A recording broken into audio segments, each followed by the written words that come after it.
Good evening प्यारे बच्चों, नमस्कार, सत श्री अकाल, आदाब। एक बार फिर से आपके इस अपने यूट्यूब चैनल में स्वागत है बच्चों। तो लीजिए, हम एक बार फिर से हाजिर हो गए हैं आपके इस अपने बैच में, जिसका नाम है क्लास 10th का बैच का। आप लोग जान ही चुके होंगे अब तक, जिसका नाम क्या है बता दीजिए एक बार आप लोग। क्या नाम है? जुनून बैच नाम है। और जुनून बैच में हम लोग अभी तक पढ़े हैं, इंग्लिश के कुछ लेक्चर पढ़ चुके हैं, साइंस जीव विज्ञान अरे बायोलॉजी के कुछ लेक्चर पढ़े हैं, केमिस्ट्री के कुछ लेक्चर पढ़े हैं।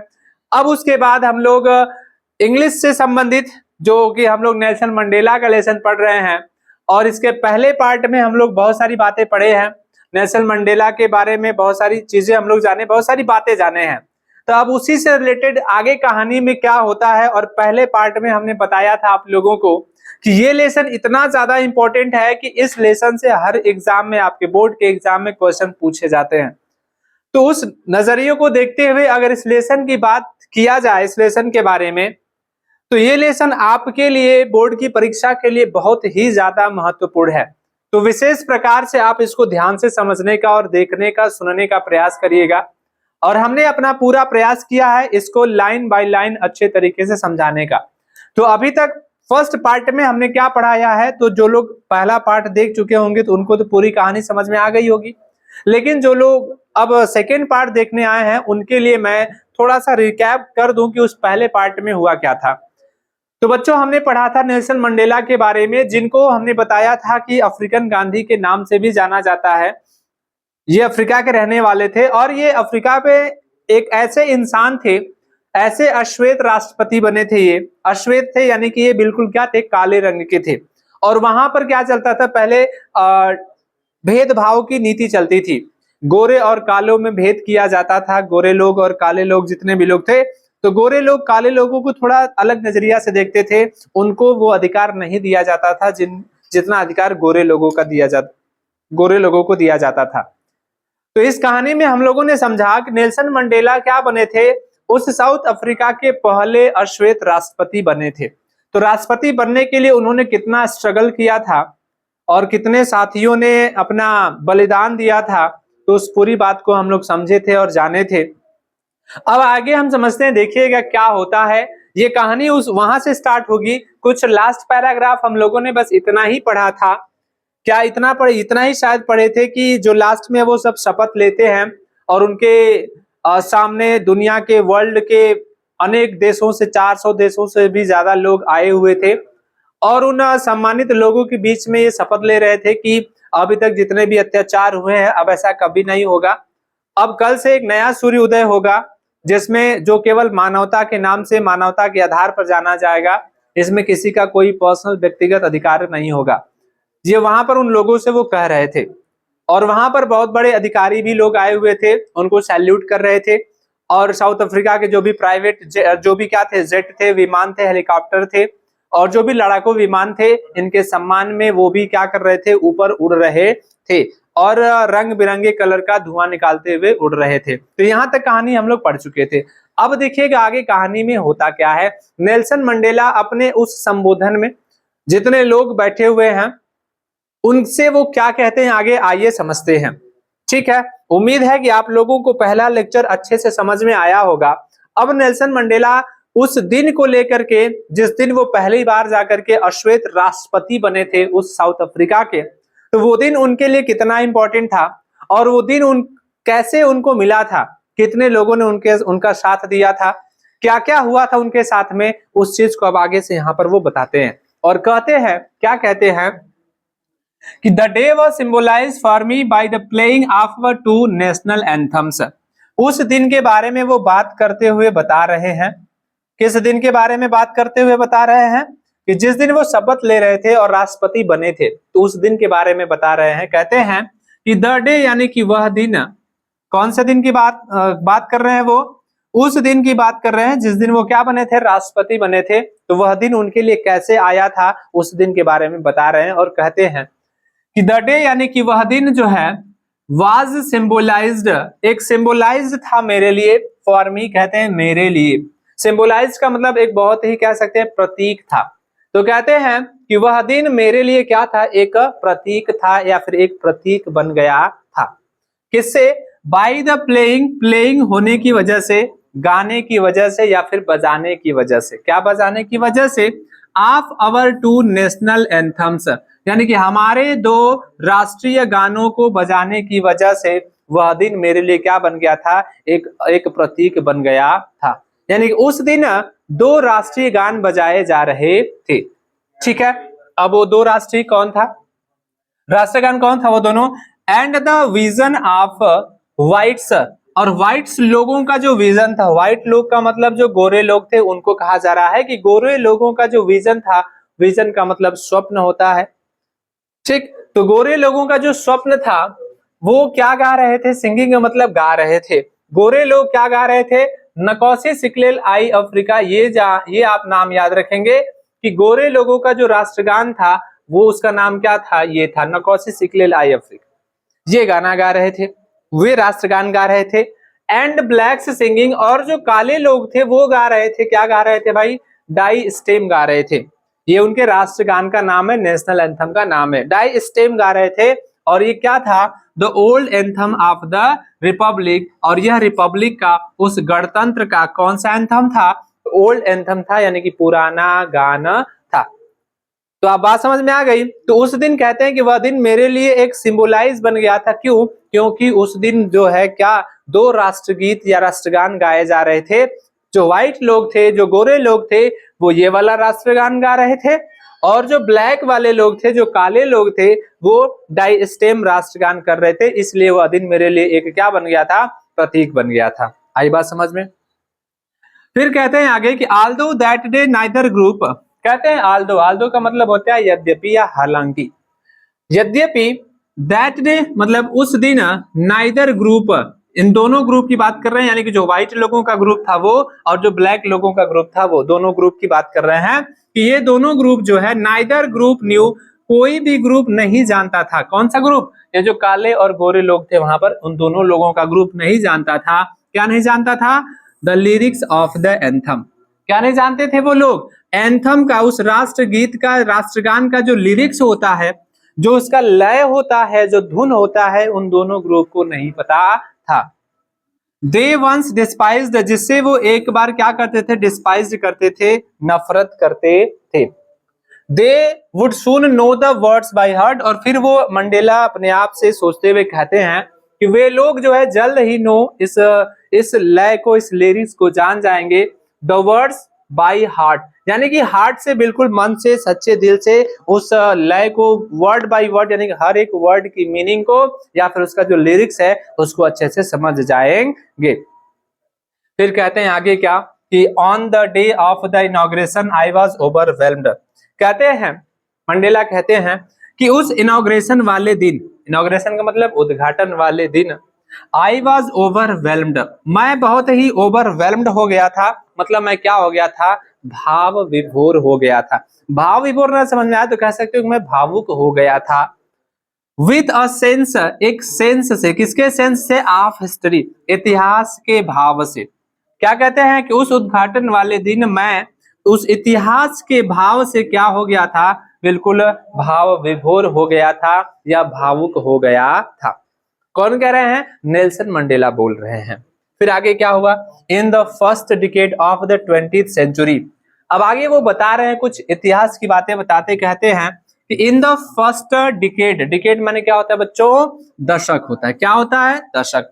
तो इन द फर्स्ट डिकेड यानी कि पहले दशक में, ऑफ द 20th सेंचुरी, किसके पहले दशक में, इस 20वीं शताब्दी के पहले दशक में, किसके, 20वीं शताब्दी, 20th सेंचुरी, सेंचुरी का मतलब शताब्दी, तो 20वीं शताब्दी के पहले दशक में, a few years after the bitter Anglo Boer war, और फिर कहते हैं कि अ फ्यू ईयर्स, कुछ साल बाद, किसके बाद, after the bitter Anglo Boer war, यानी कि जो बीटर भयंकर एंग्लो बोर वार युद्ध हुआ था, इसके युद्ध के कुछ साल बाद, एंड और बिफोर माई ओन बर्थ, और मेरे बर्थ से पहले, क्या बात समझ में आई यहां तक, क्या कहना चाहते हैं, कहते हैं कि 20वीं शताब्दी के पहले दशक में, और फिर कहते हैं कि ये जो एंग्लो बोर युद्ध हुआ था, भयंकर, बहुत ही भयंकर युद्ध हुआ था, उसके कुछ साल के बाद और मेरे जन्म से पहले, अभी इनका जन्म नहीं हुआ था तभी करें, मेरे जन्म से पहले क्या हुआ था,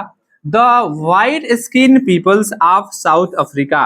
क्या किए थे साउथ अफ्रीका के जो व्हाइट स्किन वाले लोग थे, साउथ अफ्रीका के जो गोरी चमड़ी वाले लोग थे, उन्होंने क्या किया था, पैच ऑफ दियर डिफरेंसेस, उन्होंने अपने अपने जो डिफरेंसेस थे, जो भी उनका डिफरेंस था, अंतर था, उन लोगों ने पैचअप कर लिया था, मतलब समाप्त कर लिया था।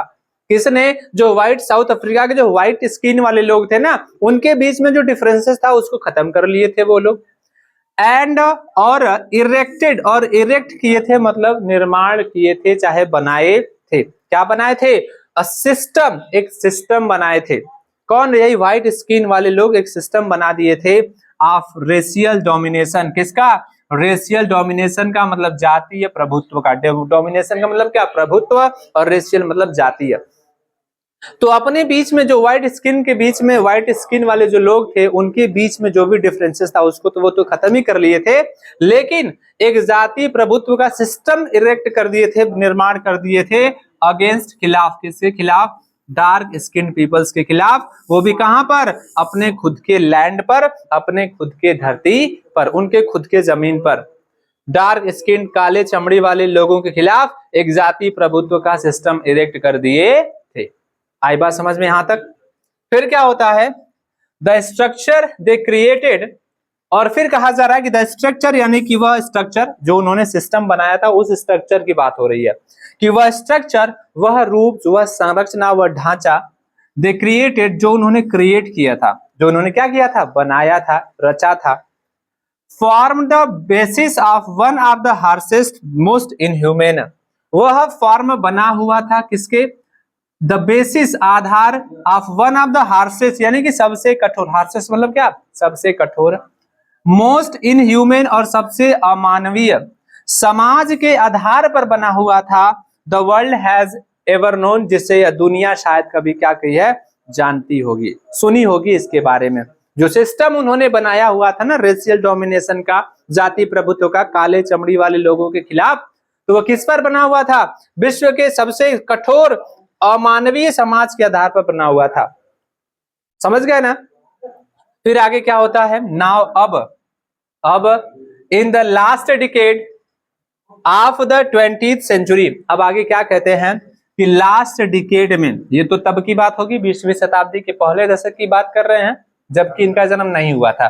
अब कुछ साल बीत गए, लेकिन कहते हैं क्या, in the last decade of the 20th century, लेकिन अब कहते हैं कि 20वीं सेंचुरी के आखिरी दशक में, 20वीं शताब्दी के आखिरी दशक में, एंड और माई ओन 8th डिकेड, और मेरा खुद का 8वां दशक, किसके, एज अ मैन, एक आदमी के रूप में मेरा खुद का 8वां दशक, ये पैदा हो गए थे। तो कहते हैं कि अब यहाँ पर 20वीं शताब्दी का आखिरी दशक, और मेरा एक आदमी के रूप में 8वें दशक में क्या हुआ था, that system had been not unmindful, that system, वह जो सिस्टम था, हैड बीन, इसको थोड़ा साइड में रखेंगे, इसको थोड़ा साइड में रखेंगे, कहते हैं कि वह सिस्टम ओवरटर्न्ड, क्या हो गया था, ओवरटर्न, पलट गया, यानी कि बदल गया था। और यहां पर इसको वो लिखे हैं इसलिए, फिर भी नॉट अनमाइंडफुल, यानी कहते हैं कि वह सिस्टम जो उन्होंने बनाया था, बदल तो गया जरूर, लेकिन मैं उस सिस्टम को कभी भूल नहीं पाऊंगा, इसलिए यहां पर लिखा गया नॉट अनमाइंडफुल। वह सिस्टम जो उन्होंने बनाया था, उन लोगों ने, कौन लोगों ने, गोरे चमड़ी वाले लोगों ने, उस सिस्टम को मैं भूल नहीं सकता, लेकिन वह सिस्टम अब क्या हो गया है, बदल गया है, फॉर एवर, हमेशा के लिए बदल गया है, एंड और रिप्लेस्ड बाय वन, और उसके स्थान पर एक ऐसा सिस्टम आ गया है, एक ऐसा सिस्टम का निर्माण कर दिया गया है, या उसके स्थान पर एक ऐसा सिस्टम आ गया है, दैट रिकॉग्नाइज्ड, जो पहचाना गया है, किसके आधार पे, द राइट्स, अधिकारों, और फ्रीडम्स ऑफ ऑल, सभी लोगों के स्वतंत्रता और उनके अधिकारों के आधार पे पहचाना जाता है, ऐसा सिस्टम का निर्माण कर दिया गया है। कब, उस 20वीं शताब्दी के आखिरी दशक में, और मेरा एक आदमी के रूप में, कौन सा दशक, 8वें दशक के रूप में, वह सिस्टम हमेशा के लिए बदल गया है, और उसके जगह पर एक ऐसा सिस्टम आ गया है जो किसके आधार पर जाना जाता है, सभी लोगों के अधिकारों और स्वतंत्रता के आधार पे पहचाना जाता है। इतनी बात समझ में आई। अब आगे देखिएगा क्या होता है, फिर कहते हैं that day had come about through the unimaginable sacrifices of thousands of my people. अब कहते हैं कि वो दिन जिस दिन वो आजाद हुए थे, जिस दिन वो राष्ट्रपति बने थे, उस दिन को लेकर कहते हैं कि वो दिन मेरे लिए कैसे आया था। क्या कहते हैं आगे, समझिएगा ध्यान से, कि दैट डे यानी कि वह दिन जो है हैड कम आया हुआ था about through the imaginable unimaginable sacrifices of thousands of my people. क्या कहते हैं कि वह दिन मेरे हजारों लोगों के अनइमेजिनेबल सेक्रीफाइसेस, मेरे हजारों लोगों के एक अप्रत्यक्ष अकल्पनीय बलिदानों की वजह से आया हुआ था। यानी कि मेरे हजारों लोग उस दिन क्या हुए थे, उस दिन नहीं, उस दिन को लाने में मेरे हजारों लोग चले गए थे, हजारों लोग बलिदान दिए हैं, तब जाकर के वो दिन आया हुआ था। People who suffering and courage can never be counted और रिपीट। और फिर आगे क्या कहते हैं कि वो लोग हुज सफरिंग, जिनके सफरिंग को, सफरिंग का मतलब होता है कष्ट, वह लोग जो जो जिनकी वजह से वो दिन मुझे उस देखने को मिला था, तो वह लोग जिनके सफरिंग को, जिनके कष्ट को, एंड करेज और उनके साहस को, and can never be counted, कहते क्या है कि वो लोग, जो लोग, जिन लोगों ने क्या किया था, सेक्रीफाइसेस किया था, बलिदान कर दिया था, उन लोगों का जो ये सफरिंग था, कष्ट था और जो साहस था, कैन नेवर बी काउंटेड, कभी काउंट नहीं किया जा सकता, कभी गिना नहीं जा सकता, और कभी उसको रिपेड यानी कि उसको चुकाया भी नहीं जा सकता है। मंडेला कहते हैं। फिर कहते हैं कि आई फेल्ट दैट डे, मैंने उस दिन यह फील किया, मैंने उस दिन यह महसूस किया। क्या महसूस किया कि as I have on so many other days, कि मैंने उस दिन भी महसूस किया, as I have on so many other days, और जैसा कि मैंने बहुत से दूसरे दिन भी इस चीज को महसूस किया हुआ है, तो मैंने उस दिन भी महसूस किया कि I was simply the sum of all those African patriots. क्या मैंने महसूस किया कि मैं तो बस एक सिंपल सा सम था, मैं तो एक सिंपल सा योग था, एक जोड़ था, ऑफ दोज अफ्रीकन पैट्रियट्स, किसका, उन अफ्रीकन देशभक्तों का। मैं तो बस एक सिंपल सा क्या था, एक छोटा सा सम था, एक योग था मैं। Who had gone before me, जो मेरे से पहले ही क्या हो गए, चले गए। यानी कि जो अफ्रीकन पैट्रियट, जो अफ्रीकन देशभक्त जो मेरे से पहले ही शहीद हो गए, मैं उन सभी देशभक्तों का एक सिंपल सा क्या था, मैं बस एक योग था, एक छोटा सा जोड़ था। फिर क्या होता है, फिर कहते हैं आगे, that long and noble line indeed. फिर कहते हैं कि वह जो लॉन्ग, वह लंबी और जो नोबल लाइन थी, इंडेड, वो क्या हो गई, वो इंडेड हो गई थी, वो समाप्त हो गई थी। एंड नाउ, और अब, बिगिन अगेन, और लेकिन अब फिर से शुरू हुई है, विथ मी, किसके साथ में, मेरे साथ में। अब फिर से वो लाइन वो शुरू हुई है। फिर कहते हैं I was pained that I was not able to thank them. और लेकिन फिर कहते हैं मंडेला कि आई वॉज पेन्ड, मुझे इस बात का पेन होता है, मुझे हमेशा इस बात का तकलीफ होता है, मुझे हमेशा से कष्ट हुआ इस बात का, क्या, किस बात का, कि I was not able to thank them, कि मैं उन लोगों का थैंक नहीं कर पाया, मैं उन व्यक्तियों का, उन देशभक्तों का जो मेरे से पहले शहीद हो गए, मैं उन सभी लोगों का धन्यवाद नहीं कर पाया। एंड दैट, और इस बात का भी तकलीफ हुआ, मुझे पेन हुआ इस बात का, कि दे वर नॉट एबल टू सी, वो लोग नहीं देख पाए, क्या नहीं देख पाए, कि what their sacrifices had wrought, कि उनके सेक्रीफाइसेस ने, कि उनके बलिदानों ने क्या रॉट कर दिया है, क्या ला दिया है, रॉट मतलब ला दिया, कि उनके बलिदानों की वजह से कौन सा दिन देखने को मिला है, वो लोग इस चीज को नहीं देख पाए। इस बात का मुझे बहुत ही क्या होता है, हमेशा तकलीफ होता है, बहुत ही दर्द होता है। फिर आगे क्या होता है, फिर कहते हैं आगे कि the policy of apartheid created a deep and lasting wound in my country and my people. क्या कहते हैं वो, कि ये जो पॉलिसी ऑफ अपार्थाइड है, यानी कि जो अपार्थाइड की जो पॉलिसी बनी थी, रंग भेद की जो नीति बनी थी, क्रिएटेड, उसने क्रिएट किया था, उसने बनाया था, निर्माण किया था, क्या, डीप एंड लास्टिंग वुंड, एक गहरा और अस्थाई, लास्टिंग मतलब अस्थाई, वुंड का मतलब घाव, इन माय कंट्री, मेरे देश में। यानी कि जो अपार्थाइड की जो पॉलिसी बनी थी ना, उस पॉलिसी ने क्या किया था, मेरे देश में एक बहुत ही गहरा और अस्थाई घाव का निर्माण किया था। एंड माय पीपल, और मेरे लोगों के मन में भी, लोगों के बीच में भी एक गहरा घाव का निर्माण किया था। किस चीज ने, ये जो अपार्थाइड की पॉलिसी बनी थी, उस चीज ने मेरे देश में, मेरे लोगों में एक गहरे घाव का निर्माण किया था। All of us spend many years, और फिर कहते हैं कि वो जो गहरे घाव का जो निर्माण हुआ था ना मेरे देश में, मेरे लोगों के बीच में, तो ऑल ऑफ अस, तो हम सभी लोग विल स्पेंड मेनी ईयर्स, कई साल स्पेंड कर देंगे। क्या कहते हैं कि हम सभी लोग कई साल कई साल बिता देंगे। इफ नॉट जनरेशन, यदि जनरेशंस नहीं, कहते हैं क्या करने में, recovering from that profound heart, यानी कि उस प्रोफाउंड हार्ट से, प्रोफाउंड मतलब गहरा, और हार्ट का मतलब उस घाव, चोट, यानी कि जो अपार्थाइड की पॉलिसी बनी थी, उस पॉलिसी की वजह से जो गहरे घाव का निर्माण हुआ था ना, तो उस गहरे घाव से रिकवर होने में यदि हम लोग पीढ़ियां नहीं बिताएंगे, लेकिन फिर भी कई साल क्या करेंगे, बिता देंगे, क्या करने में, उस गहरे घाव से रिकवर होने में। क्या ये लाइन बात समझ में आई है? इस लाइन के कैसे कहना है कि जो घाव निर्माण हुआ था ना, जो पॉलिसी आप अपार्थाइड, जो अपार्थाइड की नीति की वजह से जो हमारे लोगों में और हमारे देशों में जो एक घाव का निर्माण हुआ था ना, उस घाव से अगर रिकवर होना है, उस प्रोफाउंड हर्ट से, उस गहरे घाव से, उस गहरे चोट से अगर रिकवर होना है, तो मैं मानता हूं, मंडेला कहते हैं कि मैं मानता हूं कि यदि मानते हैं कि उसको खत्म होने में या उससे रिकवर होने में पीढ़ियां तो नहीं बीतेंगी, लेकिन कई साल क्या हो जाएंगे, बीत जाएंगे, क्या करने में, उस गहरे घाव से रिकवर होने में। आई बात समझ में? बट लेकिन the decades of operation and brutality, लेकिन फिर क्या कहते हैं कि द डिकेड्स ऑफ ऑपरेशन, कि जो ऑपरेशन का डिकेड्स हुआ था, जो अत्याचार और ब्रुटैलिटी मतलब निर्दयता, तो जो अत्याचार और निर्दयता कई दशकों तक जो चला था, हैड अनदर अनइंटेंडेड इफेक्ट, तो उसकी वजह से एक दूसरा अनइंटेंडेड, एक अप्रत्यक्ष प्रभाव पड़ा था। किसकी वजह से? ये जो ऑपरेशन अत्याचार और निर्दयता हुआ था ना कई दशकों तक, तो उसकी वजह से एक अप्रत्यक्ष प्रभाव हुआ था। क्या?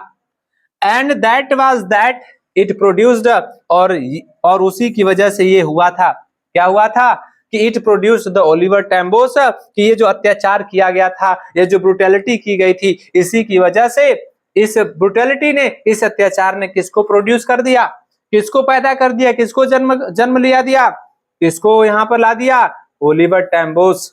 अब ये लोग कौन है? इस नेल्सन मंडेला के साथ रहने वाले वो वीर सपूत है। अत्याचार जो किया गया था उसकी वजह से ओलिवर टैम्बोस पैदा हुए थे, सामने आए थे। द वॉल्टर सिसुलस ये भी आए हुए थे, द चीफ लुथुलिस ये भी आए हुए थे, द यूसुफ डैडूस ये भी पैदा हुए थे, और द ब्राम फीचर्स, और ब्राम फीचर्स भी आए हुए थे, और रॉबर्ट सुबक्वेस ऑफ आवर टाइम, और ये सब हमारे समय के कौन थे? रॉबर्ट सुबक्वेस भी आए हुए थे। किसकी वजह से पैदा हुए थे? ये जो इतना अत्याचार किया गया था और इतना ब्रुटैलिटी किया गया था, उसकी वजह से ये लोग पैदा हुए थे। और ये लोग कैसे लोग थे? मेन ऑफ सच एक्स्ट्राऑर्डिनरी करेज, इतने एक्स्ट्राऑर्डिनरी करेज वाले लोग थे, इतने असाधारण हिम्मती लोग थे। विजडम, इतने ज्ञानी लोग थे। एंड जनरसिटी, और इतने उदार वाले ये लोग थे ना कि देयर लाइक में नेवर बी नोन अगेन, कि उनके समान अब कभी भी दोबारा कोई भी नहीं आएगा, कोई दोबारा पैदा नहीं होगा। ऐसे लोग थे वो लोग। किसकी वजह से ये लोग पैदा हुए थे? जो इतना अत्याचार और ब्रुटैलिटी किया गया था हमारे लोगों के ऊपर।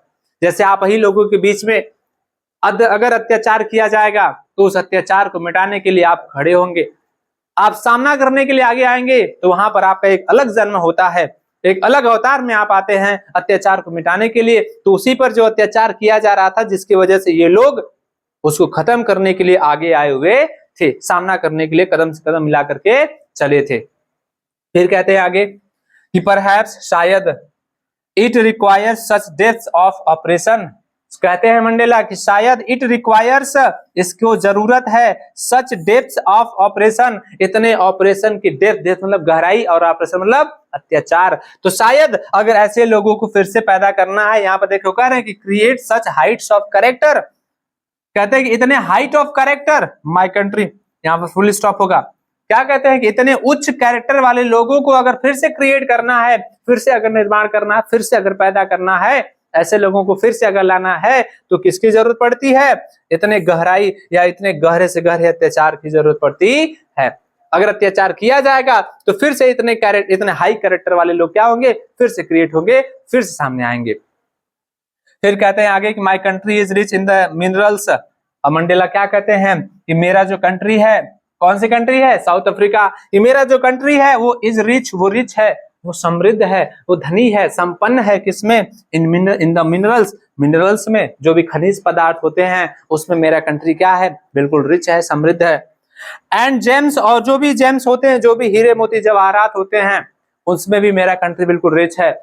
दैट लाई, जो पड़ा हुआ है कहाँ? बीनीथ, नीचे, किसके नीचे? इसके धरती के नीचे। किसके धरती के नीचे? साउथ अफ्रीका की मिट्टी धरती के नीचे ये जो क्या है? मिनरल्स है और जेम्स पड़े हुए हैं, और इसमें मेरा कंट्री बहुत ही समृद्ध है।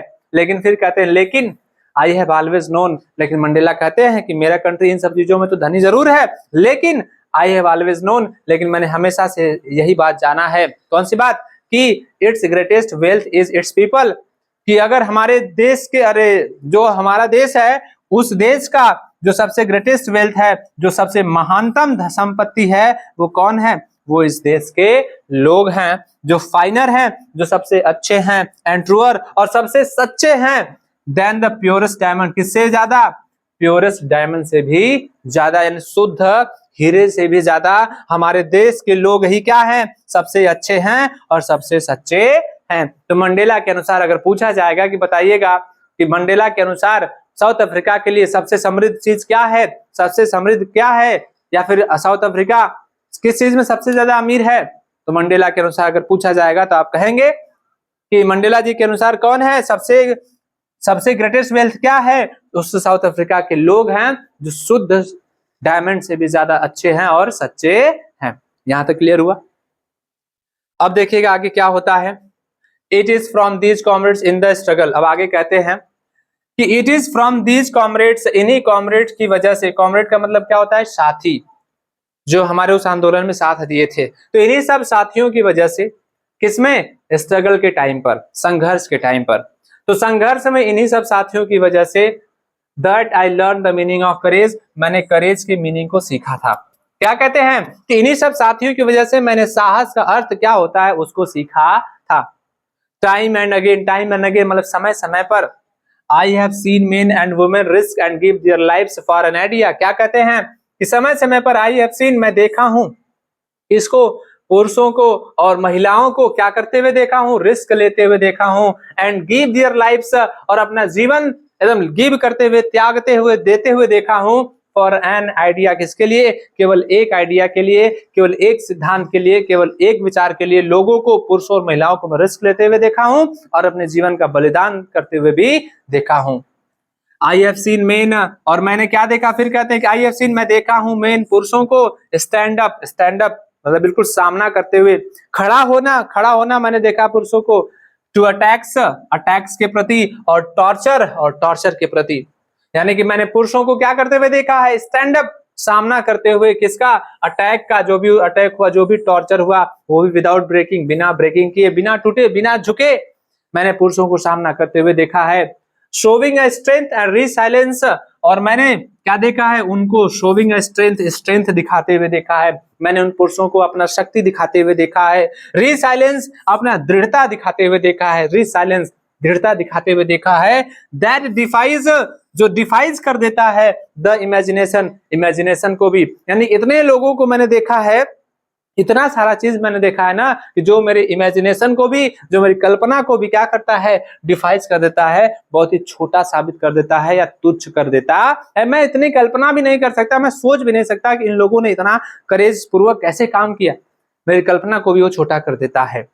फिर आगे कहते हैं I learn that courage was not the absence of fear, क्या कहते हैं कि मैंने ये भी सीखा, क्या सीखा? कि courage was not the absence of fear, कि डर का अनुपस्थित होना या फिर डर का अंदर न होना साहस नहीं था। क्या कहते हैं मंडेला कि मैंने ये बात भी जाना कि अगर किसी इंसान के अंदर डर अनुपस्थित है, डर है ये नहीं है, तो इसका मतलब ये नहीं कि वो साहसी है। But the Triumph over it, बल्कि उस डर के ऊपर ट्रियम्फ करना मतलब विजय प्राप्त करना क्या होता है? साहस होता है। The brave man is not, और फिर आगे कहते हैं कि the brave man is not, कि बहादुर आदमी वो आदमी नहीं होता है जो डज नॉट फील अफ्रेड, जिसे डर महसूस नहीं होता है।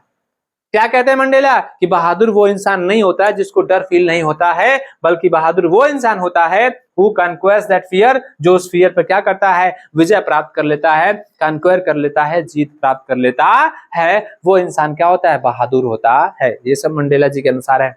फिर आगे कहते हैं कि no one is born hating another person because of the colour of his skin. क्या कहते हैं कि कोई भी व्यक्ति, नो वन इज बॉर्न, कोई भी व्यक्ति पैदा नहीं होता है कैसे, हेटिंग अनदर पर्सन, दूसरे व्यक्ति से नफरत करते हुए पैदा नहीं होता कि हम पैदा हुए हैं और हमको पहले से ही पता है कि अगर हमारा कोई व्यक्ति है, हमारा कोई ऐसा सामने वाला कोई व्यक्ति है जिससे हमें नफरत करना, क्या हमें पैदा होते हुए मालूम होता है कि अगर हमें वो इंसान दिखाई देगा तो हमें उससे नफरत करनी है। ये बात वो समझाते हैं, कहते हैं कि कोई इंसान पैदाइशी नफरत करते हुए पैदा नहीं होता है। बिकॉज ऑफ द कलर, किसकी वजह से, बिकॉज ऑफ का मतलब होता है की वजह से, कलर की वजह से, या फिर उसके स्किन की वजह से, या फिर उसके बैकग्राउंड की वजह से, या फिर क्या है, या फिर उसके धर्म की वजह से कोई भी व्यक्ति नफरत करते हुए पैदा नहीं होता है। हम पैदा हुए हैं तो हमें ये थोड़ा पता है कि नहीं, अगर कोई काला व्यक्ति है, अलग धर्म का व्यक्ति है, उसका जाति अलग है, तो हमें नफरत करना है, ऐसा हमें पैदाइशी बिल्कुल भी पता नहीं होता है। वही बात वो कर रहे थे। फिर आगे कहते हैं कि पीपल, लोगों को मस्ट लर्न टू हेट, लोगों को हेट करना सिखाया जाता है। जैसे जैसे आप बड़े होते हैं आपको सिखाया जाता है कि इससे नफरत करना है, आपके अंदर अलग अलग विचार डाले जाते हैं। तो वही कह रहे हैं कि लोगों को ये हेट करना सिखाया जाता है। और मंडेला का कहना है कि और if they can learn to hate, और यदि वो लोग कैन लर्न, सीख सकते हैं, टू हेट, नफरत करना, यदि लोगों को नफरत करना सिखाया जाता है और यदि वो लोग नफरत करना सीख सकते हैं, they can be taught to love, तो उन्हें प्रेम करना भी क्या किया जा सकता है, सिखाया जा सकता है, मंडेला जी कहते हैं। और क्यों कहते हैं, क्योंकि love comes more naturally to the human heart, क्योंकि जो प्रेम होता है, जो स्नेह होता है, वो कम्स आता है मोर नेचुरली, और भी ज्यादा स्वाभाविक तरीके से कहां पर आता है, ह्यूमन के हार्ट में, इंसान के दिल में जो प्रेम है वो और भी आराम से, बहुत ही अच्छे तरीके से, नेचुरली तरीके से आता है देन इट्स अपोजिट, इसके विपरीत, किसके विपरीत, नफरत के विपरीत। ठीक है। Even in the grimmest times, अब देखिएगा आगे क्या होता है, कहते हैं कि even in the grimmest times, grimmest time में भी, गंभीरतम समय, ग्रीमेस्ट टाइम से मतलब क्या, गंभीरतम समय में भी, इन प्रिजन, जेल में। अब देखो जब वो जेल में थे तो उनके साथ कुछ घटना घटी थी, तो उस बात को यहाँ पर बता रहे, कहते हैं कि जब जेल में मैं था तो जेल में जब मेरे साथ बहुत ही ग्रीमेस्ट टाइम चल रहा था, मेरा समय खराब चल रहा था, मेरा गंभीरतम समय चल रहा था जेल में, तो हुआ क्या था, जब वन का मतलब जब माई कॉमरेड्स, जो भी मेरे कॉमरेड्स थे, जो भी मेरे लड़ाकू साथी थे वो लोग, एंड आई, और मुझे, वर पुश्ड टू अवर लिमिट्स, जब हमारे लिमिट से भी ज्यादा हमको पुश किया जाता था, जब हमको, मेरे साथियों को और मुझे, हमारी लिमिट्स तक, हमारी जितनी सीमा थी वहां तक हमको पुश अप किया जाता था, हमको सताया जाता था, जब, तो उस टाइम पर आई वुड सी, तब मैंने देखा था, अ ग्लिमर, एक झलक देखा था, ऑफ ह्यूमैनिटी, किसका झलक देखा था, एक मानवता की मैंने झलक देखी थी, in one of the guards, किसके अंदर, एक गार्ड के अंदर, वहां पे जो गार्ड लगे हुए थे उस गार्ड के अंदर मैंने एक मानवता की झलक देखी थी। Perhaps just for a second, और शायद, परहैप्स मतलब क्या, शायद वो झलक मैं एक सेकंड के लिए ही देखा था, शायद वो झलक, कौन सी झलक, वो जो मानवता की झलक जो उस गार्ड के अंदर दिखाई दी थी मुझे, जब मुझे, मेरे साथियों को सताया जा रहा था, टॉर्चर किया जा रहा था, तो उस गार्ड के अंदर, जो वहां पे गार्ड लगा हुआ था, उस एक गार्ड के अंदर मैंने एक मानवता की झलक देखी थी, और शायद वो झलक मैंने एक सेकंड के लिए ही देखी थी, बट लेकिन इट वाज इनफ, लेकिन वो एक सेकंड की झलक क्या थी मेरे लिए, इनफ थी, पर्याप्त थी, अधिक थी, बहुत थी, क्या करने के लिए, टू रीएश्योर, यह आश्वस्त करने के लिए, मी मतलब मुझे आश्वस्त करने के लिए बिल्कुल पर्याप्त थी, एंड कीप मी गोइंग, और मुझे आगे बढ़ते रहने के लिए वो एक सेकंड की झलक ही मेरे लिए क्या थी, पर्याप्त थी। Man's goodness is a flame, और फिर आगे कहते हैं कि जो इंसानों का गुडनेस होता है, जो अच्छाई होता है, वह एक फ्लेम होता है, वह एक लौ होता है, एक लपट होता है। मैन्स गुडनेस, इंसान का, मनुष्य का, पुरुष का जो क्या होता है, गुडनेस, अच्छाई होता है, वह एक लौ, लपट होती है, दैट कैन बी हिडन, जिसे हिडन तो किया जा सकता है, जिसको छुपाया तो जा सकता है, लेकिन कभी उसको एक्सटिंग्विश नहीं किया जा सकता, मतलब कभी उसको बुझाया नहीं जा सकता है, ये मंडेला कहते हैं। क्या यहां तक बातें समझ में आई आपको? बिल्कुल, देखो line by line, word by word हम समझाते हुए चल रहे हैं, एक भी मीनिंग हम नहीं छोड़ रहे हैं, और मुझे उम्मीद है कि आपको समझ में आ रहा होगा। अब देखिएगा आगे होता क्या है कहानी में, इन लाइफ, फिर कहते हैं इन लाइफ, जीवन में, every man has twin obligations. अब आगे कहते हैं कि जीवन में एवरी मैन, प्रत्येक आदमी के पास ट्विन ऑब्लिगेशंस होते हैं, यानी कि डबल ऑब्लिगेशंस, ऑब्लिगेशन का मतलब कर्तव्य होता है, कहते हैं कि जीवन में प्रत्येक आदमी के पास दोहरे कर्तव्य होते हैं। कौन कौन से? ऑब्लिगेशन टू हिज फैमिली, पहला कर्तव्य के बारे में बात करते हैं कि उसका जो पहला कर्तव्य होता है उसके परिवार के लिए होता है, उसके पेरेंट्स के लिए होता है, माता पिता के लिए होता है, उसके वाइफ के लिए होता है, और उसके बच्चों के किसके लिए होता है? बच्चों के लिए होता है। यानी कि पहला जो कर्तव्य वो अपने परिवार के लिए होता है, पेरेंट्स, वाइफ, बच्चे, दोस्त, ये सब के लिए होता है, फैमिली के लिए होता है। और ही हैज एन ऑब्लिगेशन, और उस इंसान के पास एक और ऑब्लिगेशन होता है, एक और कर्तव्य होता है, टू हिज पीपल, किसके लिए? अपने लोगों के लिए, अपने कम्युनिटी, अपने समुदाय के लिए, हिज कंट्री, और अपने देश के लिए एक ये अलग कर्तव्य होता है। एक तो परिवार से रिलेटेड होगा और दूसरा बाहरी लोगों के लिए होगा, देश के लिए होगा, जो भी उसके समुदाय है, कम्युनिटी है, उसके लिए होगा। ठीक, in a civil and human society. और फिर कहते हैं मंडेला कि एक सिविल का मतलब यहाँ पर क्या होगा? सभ्य। क्या होगा बच्चों? सभ्य। तो कहते हैं एक सभ्य और ह्यूमन सोसाइटी में, ह्यूमन का मतलब क्या होगा? मानवीय। ह्यूमन का मतलब मानवीय। तो एक सभ्य और मानवीय समाज में, सोसाइटी मतलब समाज, तो एक सभ्य और मानवीय समाज में ईच मैन इज एबल, प्रत्येक आदमी क्या होता है? योग्य होता है। किस बात के लिए? टू फुलफिल, पूरा करने के लिए, या पूरा करने के योग्य होता है क्या? दोज ऑब्लिगेशंस, उन कर्तव्यों को पूरा करने के योग्य होता है। किसके अनुसार? अकॉर्डिंग मतलब के अनुसार, किसके अनुसार? To his inclinations and abilities, किसके अनुसार? अपनी प्रवृत्तियों के अनुसार। इंक्लिनेशन मतलब क्या? अपनी प्रवृत्तियों के अनुसार और अपनी योग्यताओं के अनुसार हर वो इंसान उन सभी कर्तव्यों को पूरा करने के योग्य होता है। बट लेकिन इन अ कंट्री, लेकिन एक ऐसे देश में, कैसे देश में? साउथ अफ्रीका जैसे देश में, it was almost impossible for a man, लेकिन साउथ अफ्रीका अगर जैसा अगर देश था उस टाइम पे, तो साउथ अफ्रीका जैसे देश में यह काम करना लगभग इम्पॉसिबल था फॉर अ मैन, एक आदमी के लिए, ऑफ माई बर्थ, अपने जन्म को लेकर के, एंड कलर को लेकर के क्या कर पाना असंभव था? To fulfil both of those obligation, उन दोनों ऑब्लिगेशन को पूरा कर पाना क्या था? असंभव था। इन दोनों कर्तव्यों को, या तो अपने परिवार के प्रति जो कर्तव्य होता है, और जो अपने देश के प्रति या फिर अपने लोगों के प्रति जो कर्तव्य है, साउथ अफ्रीका जैसे देश में यदि आपका कलर खराब हो गया है, आपका बैकग्राउंड खराब हो गया है, तो उन दोनों कर्तव्यों को पूरा करना लगभग क्या है? नामुमकिन है, इम्पॉसिबल है। फिर आगे क्या कहते हैं? इन साउथ अफ्रीका में अ मैन, एक आदमी, ऑफ कलर, कलर वाला, कलर का मतलब जो अश्वेत है, जो काले हैं। तो मंडेला कहते हैं साउथ अफ्रीका जैसे देश में यदि कोई काला व्यक्ति है, एक कलर वाला व्यक्ति है, हु अटेम्प्टेड, जिसने प्रयास किया, अटेम्प्ट किया, कोशिश किया, प्रयास किया, टू लिव, रहने का प्रयास किया, एज ए ह्यूमन बीइंग, किस रूप में? एक ह्यूमन की तरह, एक इंसान की तरह यदि वो व्यक्ति रहने का प्रयास किया, तो वाज पनिश्ड, तो उसे पनिश किया गया, उसे दंडित किया गया, उसे सजा दिया गया, एंड आइसोलेटेड, और उसे आइसोलेटेड कर दिया गया, उसे सबसे अलग कर दिया गया। इस व्यक्ति को साउथ अफ्रीका जैसे देश में यदि कोई कलर वाला व्यक्ति हो गया, उसको, कोई अश्वेत व्यक्ति हो गया, उसको सताया गया है। फिर कहते हैं, क्या कहते हैं? इन साउथ अफ्रीका में अ मैन हु ट्राइड, एक आदमी जो ट्राइड किया, जो कोशिश किया, फुलफिल हिज ड्यूटी, अपने कर्तव्य को पूरा करने का प्रयास किया। क्या करने का? अपने कर्तव्यों को पूरा करने का प्रयास किया। किसके प्रति? अपने लोगों के प्रति। यदि वो कर्तव्यों को पूरा करने का प्रयास किया, तो उसे इनविटेबली, तो उसको अनिवार्य रूप से क्या कर दिया गया? रिप्ड, सबसे अलग कर दिया गया, फ्रॉम हिज फैमिली, किससे? अपने परिवार से, एंड हिज होम, और उसके घरों से, एंड उसको घरों से और उसको परिवार से क्या कर दिया गया? अलग कर दिया गया। एंड वाज फोर्स्ड, और उसे मजबूर कर दिया गया, टू लिव, रहने के लिए, लाइफ अपार्ट, एक अलग जीवन रहने के लिए, अलग जीवन जीने के लिए मजबूर कर दिया गया। कैसा जीवन? A twilight existence of secrecy and rebellion, यानी कि एक ट्विलाइट, एक हल्की रोशनी वाला, एग्जिस्टेंस ऑफ सीक्रेसी, यानी एक रहस्यमयी और विद्रोही जैसा जीवन जीने के लिए, हल्का सा जीवन, ट्विलाइट एग्जिस्टेंस मतलब हल्की रोशनी वाला, एक सीक्रेसी, रहस्यमयी और विद्रोही जीवन जीने के लिए उसे क्या कर दिया गया? मजबूर कर दिया गया।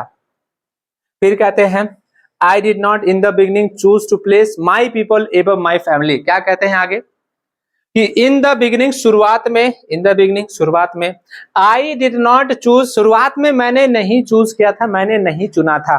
क्या नहीं चुना था?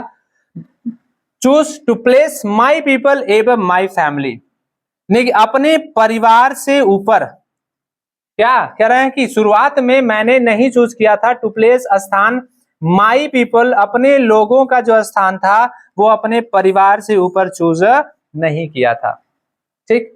बट लेकिन in attempting to serve my people, लेकिन जब मैं अटेम्प्ट करने लगा, प्रयास कर रहा था टू सर्व माई पीपल, अपने लोगों का, जब मैं अपने लोगों का सर्व सेवा करने शुरू कर दिया, तब मैंने पाया कि आई वॉज प्रिवेंटेड, क्या पाया कि मुझे प्रिवेंट किया गया, मुझे रोका गया फ्रॉम फुलफिलिंग, क्या करने से, फुलफिलिंग करने से, यानी कि पूरा करने से, क्या पूरा करने से, मेरे कर्तव्यों को एज ए सन, एक बेटे के रूप में, एक भाई के रूप में, एक फादर के रूप में और एक हस्बैंड के रूप में, जो भी मेरे कर्तव्य थे ना, जब भी मैंने उसको पूरा करने का प्रयास किया तो मैंने देखा कि मुझे क्या किया गया, प्रिवेंट किया गया, यानी कि मुझे रोका गया।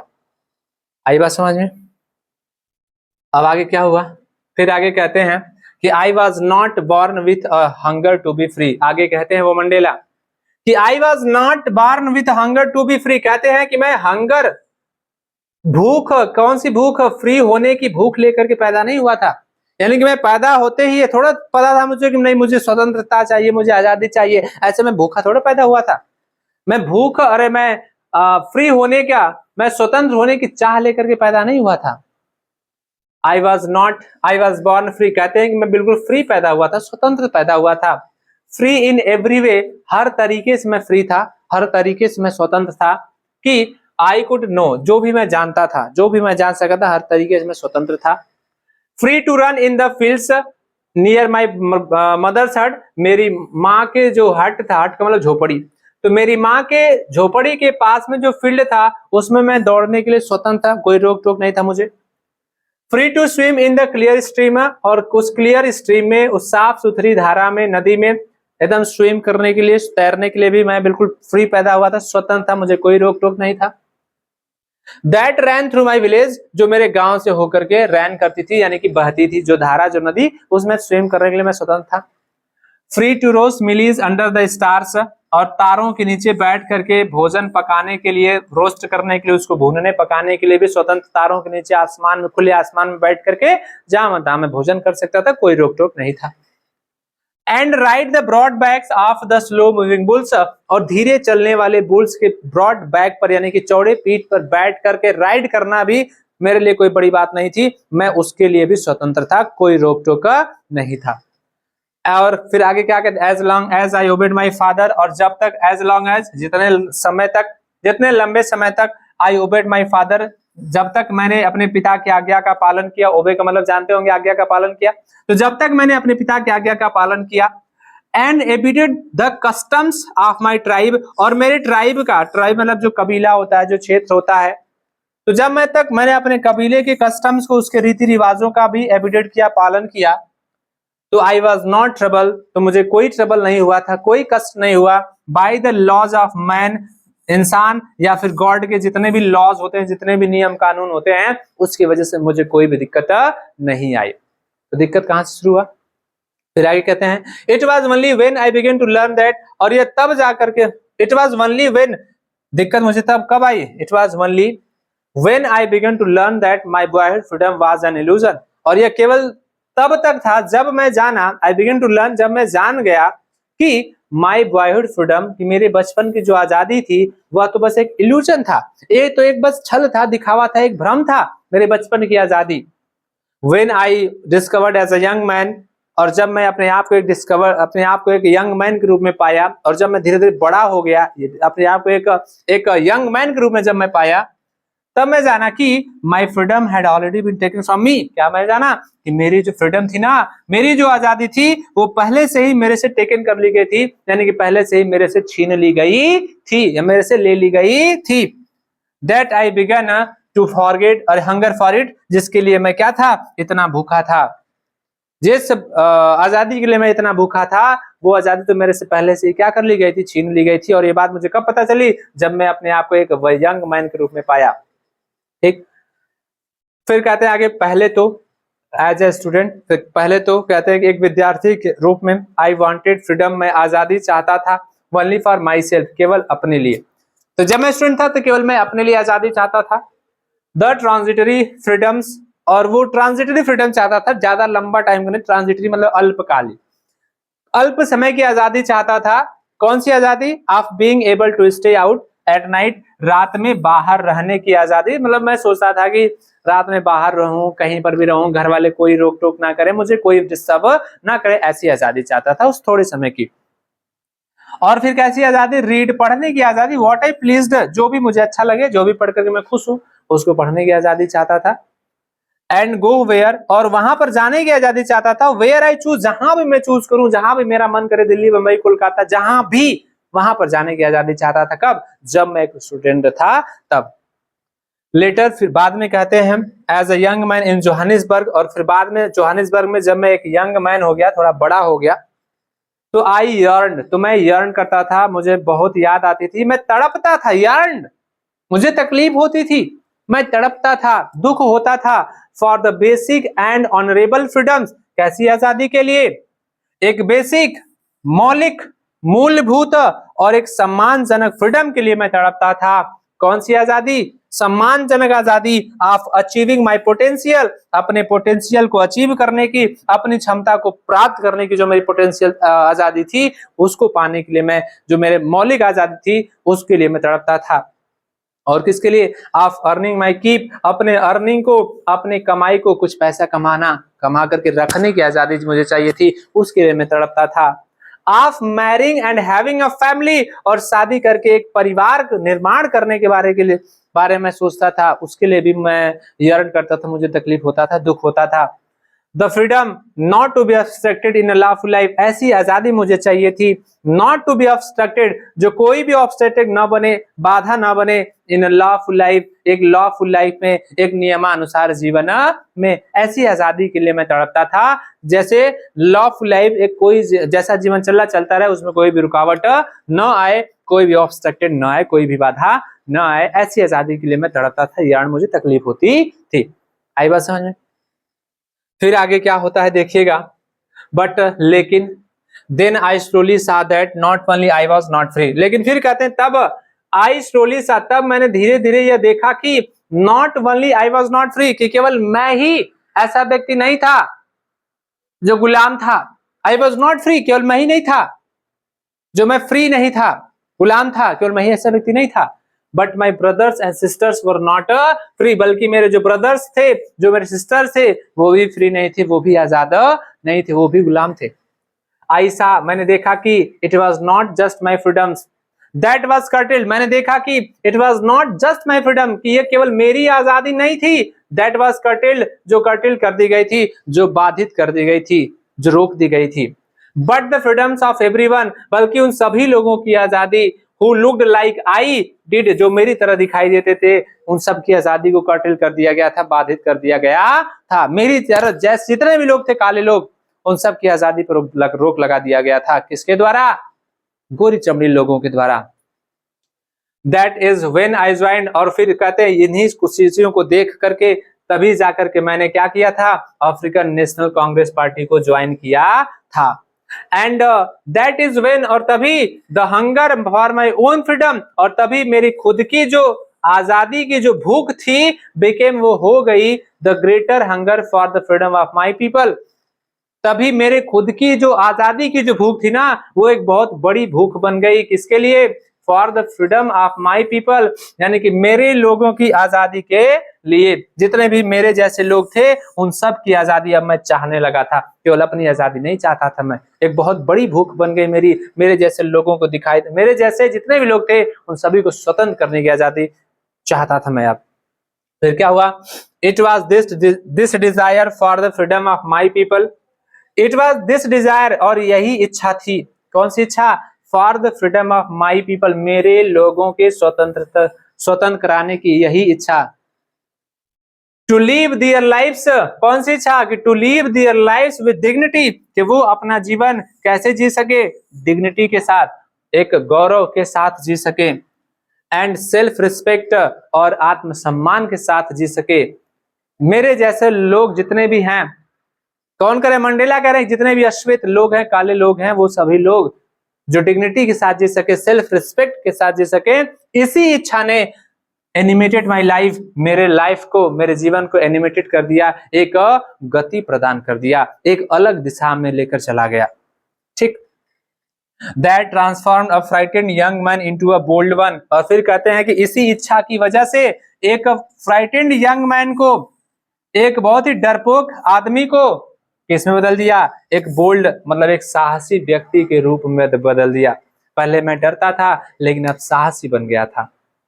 फिर कहते हैं आगे क्या, that drove a law abiding attorney, और एक लॉ एबिडिंग, एक कानून का पालन करने वाले अटॉर्नी को, एक प्रतिनिधि को, अपने आप को कह रहे हैं कि मैं पहले ऐसा था जो कानून का पालन किया करता था, तो एक कानून का पालन करने वाले प्रतिनिधि को एक क्रिमिनल बना के रख दिया इसी इच्छा ने।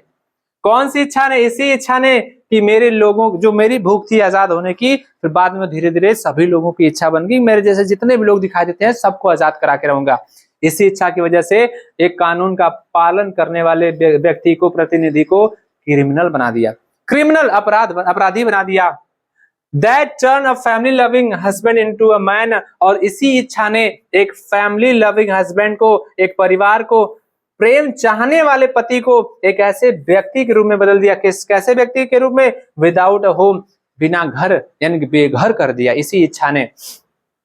That force a life loving man, और इसी इच्छा ने एक लाइफ लविंग, एक जीवन को प्रेम करने वाले व्यक्ति को मजबूर कर दिया कैसा जीवन जीने के लिए, एक मोंक, एक भिक्षु की तरह जीवन जीने के लिए मजबूर कर दिया। किस चीज ने, इसी इच्छा ने, दिस डिजायर, इसी इच्छा ने। फिर आगे क्या होता है, I am no more virtuous, फिर आगे कहते हैं कि मैं उतना ज्यादा वर्चुअस भी नहीं हूं, गुणवान नहीं हूं, आर सेल्फ सेक्रीफाइसिंग, और उतना आत्म बलिदानी भी नहीं हूं, किससे, देन द नेक्स्ट मैन, मेरे जो नेक्स्ट मैन थे, जो आने वाले व्यक्ति हैं, नेक्स्ट मैन मेरे जो अगले व्यक्ति हैं, मेरे जो शहीद हो गए हैं जितने लोग, मैं उनसे ज्यादा गुणवान भी नहीं हूं और आत्म बलिदानी भी नहीं हूं। बट लेकिन आई फाउंड दैट, लेकिन कहते हैं कि मैंने यह भी पाया कि I could not even enjoy, क्या मैंने पाया कि मैं, I could not even enjoy, कि मैं एंजॉय भी नहीं कर सकता था, the poor and limited freedoms, कैसी आजादी, वो जो पुअर है और लिमिटेड जो सीमित है, उस आजादी को मैं एंजॉय भी नहीं कर सकता था। आई वॉज अलाउड, जो मुझे दी गई थी, जो मुझे मिली थी वो लिमिटेड आजादी, मैं उसको एंजॉय भी नहीं कर सकता था। फिर आगे कहते हैं कि व्हेन आई न्यू, और जब मैं यह बात जान गया कि my people were not free, कौन सी बात, कि मेरे लोग स्वतंत्र नहीं थे, आजाद नहीं थे। फिर कहते हैं कि फ्रीडम इज इंडिविजिबल, कि जो फ्रीडम है, जो स्वतंत्रता है, जो आजादी, वो इंडिविजिबल है, वो अभाज्य है, अविभाज्य है। The change on anyone of my people, और फिर कहते हैं कि द चेंज ऑन एनीवन किसी के ऊपर, किसके ऊपर, ऑफ माई पीपल, मेरे लोगों के किसी के भी ऊपर जो चेंज है, मेरे लोगों के किसी के भी ऊपर जो जंजीर है, were the change on all of them, वो किसके समान थी, वो उन सभी लोगों के ऊपर पड़ी हुई जंजीर के समान थी। कहते हैं कि मेरे लोगों के किसी के भी ऊपर अगर कोई हाथ उठा दिया तो समझो कि वो मेरे सभी लोगों के ऊपर हाथ उठा दिया।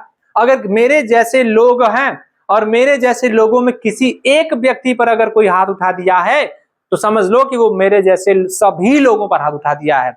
और फिर कहते हैं आगे, the chains on all of my people, और यदि वो चेन मेरे जैसे सभी लोगों के ऊपर अगर पड़ी हुई है तो वो चेन मानता हूं मैं कि वो मेरे ऊपर पड़ी हुई है। क्या ये बात समझ में आई है? कहते हैं कि मेरे जैसे दिखाई देने वाले लोग हैं, यदि उनके ऊपर अगर कोई चेन, अगर कोई जंजीर पड़ी है, सिकड़ी पड़ी है, अगर उनको जकड़ा गया है, मेरे जैसे दिखाई देने वाले अगर एक भी व्यक्ति के ऊपर, तो मैं मानता हूं कि वो सभी लोगों के ऊपर वो जंजीर पड़ी है। और अगर सभी लोगों के ऊपर जंजीर पड़ गई है तो मैं मानता हूं कि वो मेरे ऊपर जंजीर पड़ी हुई है। आई होप इतनी बात समझ गए होंगे। अब आइए देखिएगा लास्ट में क्या होता है। फिर कहते हैं a man who takes away, I knew that the oppressor, a man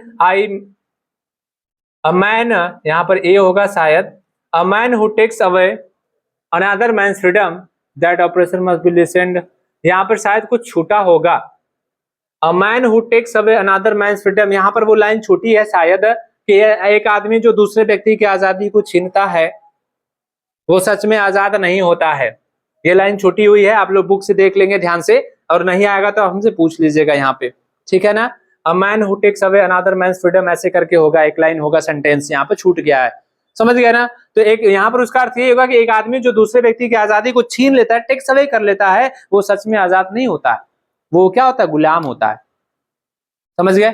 यहां से देखते हैं आगे क्या कहते हैं, आई knew that the operation must B liberated. यहां से कहते हैं वो आगे क्या कि आई न्यू, मैं जान गया था कि the oppressor must be liberated, कि जो ऑपरेसर हैं, जो अत्याचार करने वाले लोग हैं, ऑपरेसर हैं, जो पीड़ा देते हैं, जो कष्ट देते हैं, वो लोग मस्ट बी लिबरेटेड, उन्हें बिल्कुल वैसे ही स्वतंत्र कर देना चाहिए जैसे निश्चित रूप से किसे किया जाता है, ऑपरेस्ड को किया जाता है, जो पीड़ित व्यक्ति है उसे किया जाता है, वैसे ही इन ऑपरेसर को भी वैसे ही लिबरेट कर देना चाहिए।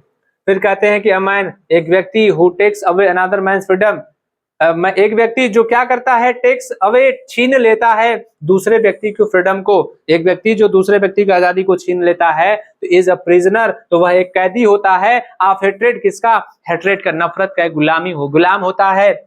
और ही इज लॉक्ड, और वह व्यक्ति लॉक्ड होता है, बंद होता है, बिहाइंड द बार्स, सलाखों के पीछे। किसकी सलाखों के पीछे, प्रेजुडाइज, पक्षपात, और नैरो माइंडेडनेस, एक संकीर्ण दिमाग, छोटी सोच वाले लोग होते हैं, संकीर्ण दिमाग, पतला दिमाग होता है, ऐसी सलाखों के पीछे वह व्यक्ति क्या होता है, गुलाम होता है, कैदी होता है। कौन सा व्यक्ति, जो दूसरे व्यक्ति की आजादी को छीनता है, वह व्यक्ति। फिर कहते हैं आगे कि आई एम नॉट ट्रूली फ्री, कि मैं सच में स्वतंत्र नहीं हूं, इफ, यदि I am taking away someone else freedom, यदि मैं किसी और व्यक्ति की आजादी को क्या करता हूं, टेक्स अवे, टेकिंग कर रहा हूं, छीन रहा हूं, ले रहा हूं, मैं सच में आजाद नहीं हूं। Just as surely as I am not free, और फिर कहते हैं ठीक वैसे ही मैं आजाद नहीं हूं, व्हेन, जब मेरी आजादी मेरे से क्या कर ली गई, छीन ली गई, तो मैं उस समय भी आजाद नहीं था। और फिर लास्ट में कहते हैं कि the oppressed and the oppressor alike are robbed of their humanity, कि जो ऑपरेस्ड होते हैं, जो पीड़ित व्यक्ति होता है, और जो पीड़ा देने वाला व्यक्ति होता है, वो समान होते हैं, और समान रूप से आर रोब्ड, वंचित होते हैं, अलग होते हैं, किससे, अपने ह्यूमैनिटी से, अपनी मानवता से। ह्यूमैनिटी से क्या होते हैं, वो वंचित होते हैं, चाहे अलग होते हैं। क्या इतनी बात आपको समझ में आई है? तो ये रहा आपका नेल्सन मंडेला, और ये थैंक यू है आपके लिए। तो बच्चों, मैंने इस लेसन को, नेल्सन मंडेला, ये जो लेसन था, मैंने इसको line by line, word by word मैंने आपको समझाने का प्रयास किया है, और आई होप आपको हर लाइन अच्छे से समझ में आई होगी। और अगर कोई लाइन आपको नहीं समझ में आया है, कोई वर्ड्स जो डिफिकल्ट हुआ होगा, आप उसको हमसे पूछ लीजिएगा, लेकिन आपको समझाने के लिए मैंने अपना पूरा प्रयास किया है। उम्मीद है कि समझ में आया होगा। तो ऐसे ही हम लोग समय समय पर आपके लिए इतना मेहनत करते आ रहे हैं और करते रहेंगे, और मैंने कहा है आप लोगों से कि आपको फ्री में पूरा बैच यहाँ पर देंगे, तो उसमें हम लगे हुए हैं। धीरे धीरे बाकी टीचर जुड़ने वाले हैं, तो बस आप थोड़ा इंतजार करिएगा। तब तक ये इंग्लिश का, केमिस्ट्री का और बायो का आपके बीच में पूरा वीडियो जाता रहेगा, और इसको देखते रहिए, कंप्लीट नोट्स बनाते रहिएगा, और आप विश्वास मानिएगा, मैंने जो कहा है वो करेंगे जरूर। बस आप लोगों का साथ चाहिए, सपोर्ट चाहिए। और अगर वीडियो पसंद आ रही है, सब कुछ अच्छे से समझ में आ रहा है, लगता है कि नहीं, अगर किसी को शेयर करने से ये चीजें उसके लिए आसान हो सकती हैं, तो आप अपने किसी भी दोस्त को जो पढ़ने में अच्छा है, जो नहीं भी अच्छा, उसको भी शेयर कर सकते हैं। आपका क्या जाएगा, कुछ नहीं जाएगा, एक पैसा भी लगने वाला नहीं है आपका। तो बस बच्चों, आप ऐसे ही मेहनत करते रहिएगा, हम भी अपना मेहनत करने के लिए तैयार हैं। तो इतना ही कहना चाहेंगे बच्चों, लगे रहिएगा, अच्छे से पढ़ाई करते रहिएगा, बोर्ड के एग्जाम में एकदम बिल्कुल तूफान मचा दीजिएगा। बाकी अगर कोई भी किसी भी सब्जेक्ट में दिक्कत होती है तो आप हमसे पूछ सकते हैं। आप टेलीग्राम चैनल को ज्वाइन कर सकते हैं, English wisdom by VK sir. वहां पर जाकर के टेलीग्राम चैनल पर आपको सारी वीडियोस मिल जाएंगे, सारे पीडीएफ मिल जाएंगे आपको, सारे क्वेश्चंस मिल जाएंगे आपको, और ये चैनल पे हम आपको पढ़ा ही रहे हैं। तो अच्छे से ऐसे पढ़ते रहिएगा, मुस्कुराते रहिएगा, हंसते रहिएगा। फिर मिलेंगे अगले क्लास में एक नई ऊर्जा के साथ में, एक नया सब्जेक्ट, अरे एक नया क्लास लेकर के। तब तक के लिए चलते हैं बच्चों, काफी रात हो चुकी है, मेहनत करते रहिएगा। गुड नाइट और जय हिंद।